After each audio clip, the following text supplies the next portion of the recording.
根据着国发会统计，台湾伫明年2025年会成做超高龄社会。社会普遍对时代退休了后印象，毋是游山玩水享受人生，就是身体无好有照顾的需求。国内老人政策也较偏向社会福利的照顾政策。今仔日新国会专题带大家来熟悉民众党新上任的不分区立委吴春成，伊正咧推动这壮世代的概念，希望建立食老共款有生产力，希望未来透过立法改变大家对老人的观念。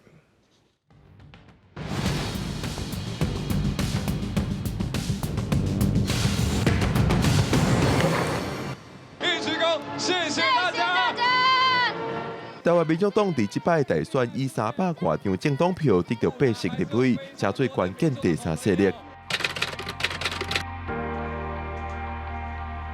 伫民众党不分区名单排第4的吴春成，行过坑板当选会拿的门口，行入去壮世代办公室。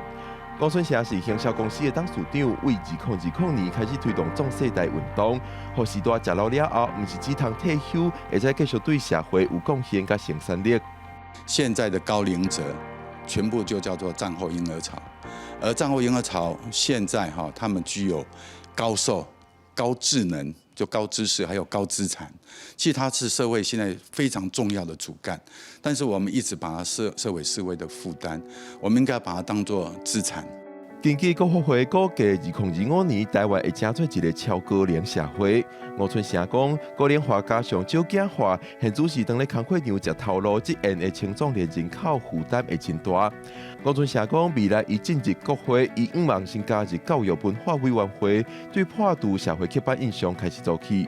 这个的观念呢，我们要导向政府每一个部会。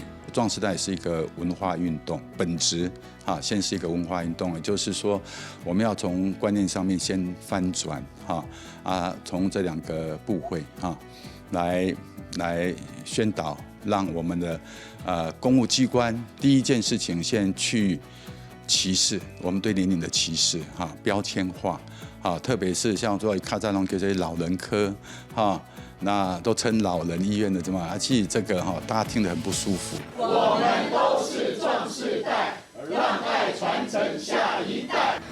去年5月份，吴春成以壮世代协会理事长的身份召开记者会，国民党、民进党、民众党下党派立委拢有出席。时空环境转变，吴春成到立法院就会转换身份，成做新科立委。面对高龄化、少子化的议题，新的国会成员敢会创造出新的时代？各界落长来看。记者郭明祥随台北报道。